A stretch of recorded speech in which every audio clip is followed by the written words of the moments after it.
तो भाई साहब मैंने आज केंदुगुड़ा ग्राम रे हमें फंक्शन दिखे बाय यूपी स्कूल रो फंक्शन आपण ने दिखे ऋषि कोन करतो भाई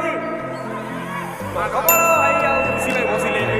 आ ऑडियंस मानको देखिबा चाहबो तो साग माने हमें पहुंच गलो देखि परिबे स्टेज पर हम जीवु आ टिके गलो फंक्शन तो स्टार्ट हो तो एबे खाउछंती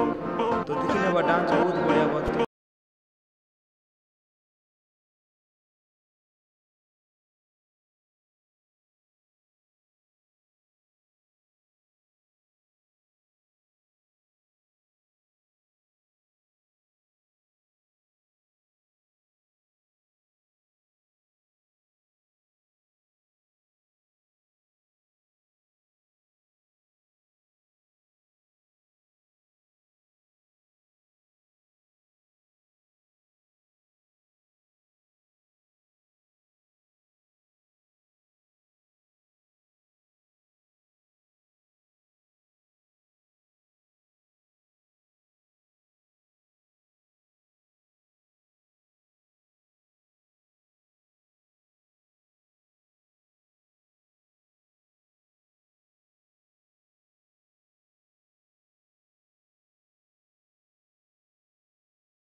Thank you.